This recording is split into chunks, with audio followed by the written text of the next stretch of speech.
l'honneur et le plaisir d'accueillir aujourd'hui Jacques Barrot, ancien vice-président de la Commission européenne de 2004 à 2009, et plus particulièrement en charge, dans sa fonction de commissaire européen, dans un premier temps du portefeuille des transports, et puis ensuite de celui de la justice et des affaires intérieures. D'abord, je voudrais vous dire combien je suis très heureux de vous retrouver en quête des meilleures méthodes de négociation. Bravo d'avoir créé ce cercle chersonèse qui évidemment répond à un besoin impératif. Si la France veut se moderniser, elle ne se modernisera que par la négociation. Et c'est vrai que l'expérience européenne est à cet égard très riche parce que vous êtes obligé de négocier avec des acteurs très différents. Vous avez d'abord les États, avec des sensibilités nationales très différentes, les grands acteurs. Le lobbying à Bruxelles n'a rien d'infamant. Hein. Il faut que les acteurs économiques soient écoutés et le sentiment qu'ils sont compris, écoutés, parce que c'est fini la période où la politique surplombait toutes les activités économiques, sociales, sociétales. Évidemment, le Parlement est peut-être plus sensible à l'intérêt général européen. Et puis il y a les ONG, et la culture de négociation est facilitée par la culture de collégialité. La collégialité, elle est à la fois technique, parce que vous avez des experts qui émettent des jugements, et puis ensuite elle devient politique.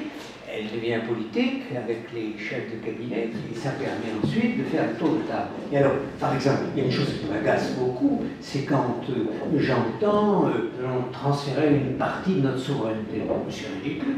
Nous allons simplement exercer en équipe cette souveraineté. C'est tout à fait différent. Nous la partageons. Il y a eu aussi pour la fameuse liste noire du commissaire, là aussi j'ai eu beaucoup de chance.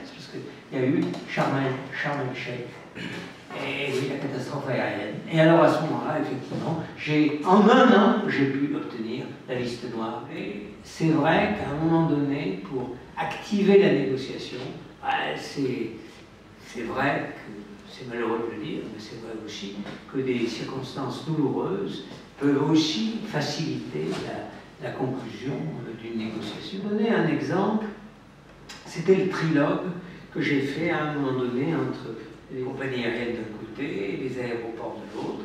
Eh bien, nous nous sommes enfermés pendant une journée entière. Et nous avons peu à peu admis que les taxes demandées par les aéroports aux compagnies aériennes pourraient être l'objet d'une négociation. Je voulais essayer de trouver une règle pour les succession transfrontalière. J'explique au ministre britannique, parce que le ministre britannique, je le convainc, mais il me dit, ah oui, mais il faut me sauver la mise. Et j'ai dit, quoi, sauver la mise? Ah, mais on ne peut pas appliquer au Royaume-Uni une règle continentale. Alors, je lui ai dit, eh bien, on prendra un peu de temps, on habillera cela. Alors ça fait partie de la négociation aussi. Si vous voulez, l'habillage qui est apporté à chaque État membre pour faire accepter une décision difficile. Et là, il faut beaucoup de patience, il faut beaucoup de ténacité, il faut revenir à la charge.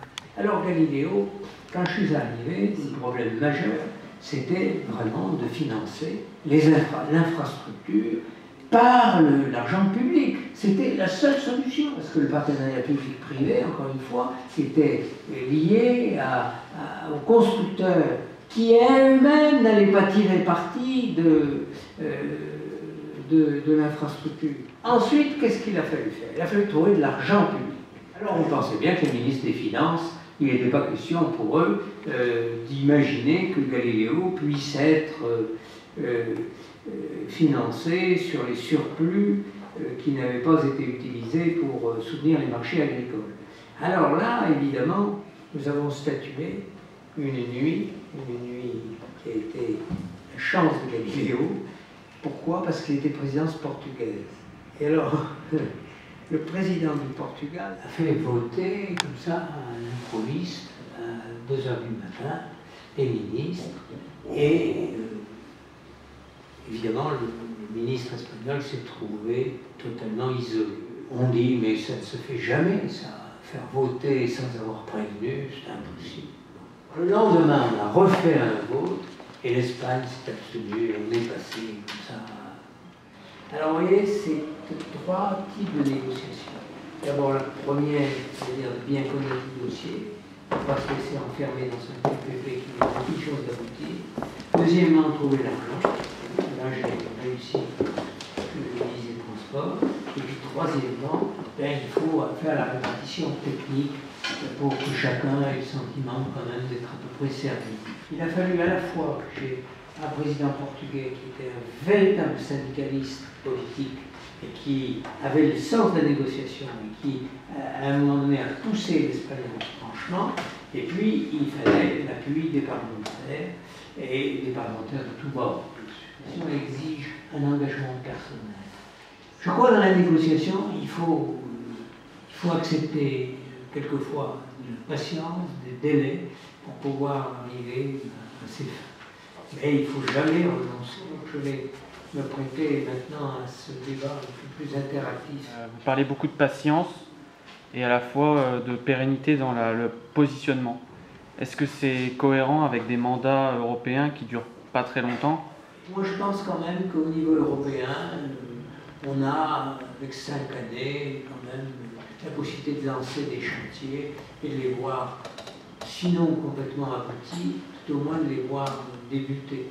Après l'élargissement en 2004, la Commission est devenue maintenant 7 commissaires. Et je me demandais si vous pensez qu'un débat, une négociation, c'est encore possible dans une commission si grande. Je pense que la Commission souffre de cette double pénalité. D'abord, un commissaire par État membre, donc deuxièmement, non. Et à mon avis, l'avenir serait plutôt que chaque État membre propose un nom ou 2 noms, et puis que le président de la Commission, une fois adoubé par le Parlement, puisse choisir son équipe parmi les commissaires proposés par les États. On retrouverait un véritable exécutif collégial européen. L'atténuation de la collégialité réduit le pouvoir de négociation. Et l'idée de gouvernementaliser la Commission européenne, de renforcer le poids du président de la Commission, qu'est-ce que vous en pensez? Est-ce que ça remettra en cause le principe même de la collégialité? Cette collégialité ne me paraît pas devoir être atténuée par une espèce de présidentialisation de la Commission, je ne crois pas. Je crois que ce qu'il faut, c'est que le président ait un peu plus barre sur son équipe pour avoir un peu plus de confiance avec les uns et les autres. Comment arrive-t-on à s'extraire de son référentiel national, de sa propre culture et de ses propres intérêts lorsque l'on était en fonction de son pays d'origine? Normalement, nous prêtons serment. Les commissaires prêtent serment et de servir l'intérêt général européen. Donc, normalement, ils doivent garder une certaine liberté vis-à-vis des ordres qu'ils reçoivent de Paris quand c'est commissaire français. Des vrais conflits entre intérêt général et intérêt national, je ne me souviens pas en avoir beaucoup vécu, parce qu'en général, l'intérêt général européen, ça rejoint quand même l'intérêt français. Alors, je voulais savoir si la méthode de négociation de la Commission ou des commissaires a facilité le travail de Mario Monti en tant que président du Conseil européen.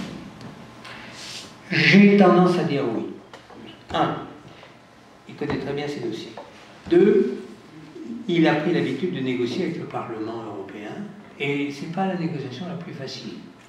Et enfin, 3e point, Mario Monti sait ce que c'est que la collégialité. Comment on va l'expliquer aux populations des États qui vont voir leur intérêt passer après l'intérêt européen? C'est plus des contradictions entre des approches nationales que des approches européennes. Le vrai problème aujourd'hui, si vous voulez, c'est qu'il manque une stratégie européenne. En fait, c'est ça. La stratégie européenne étant destinée à essayer de discerner quel est l'intérêt national, l'intérêt européen. C'est moins un manque d'intérêt général européen qu'un manque de stratégie européenne. Sur quoi achoppent en général les négociations entre la Commission européenne et le Parlement européen? Le Parlement est quand même porteur de l'intérêt général européen, donc si vous voulez, les difficultés sont beaucoup plus grandes avec les États membres.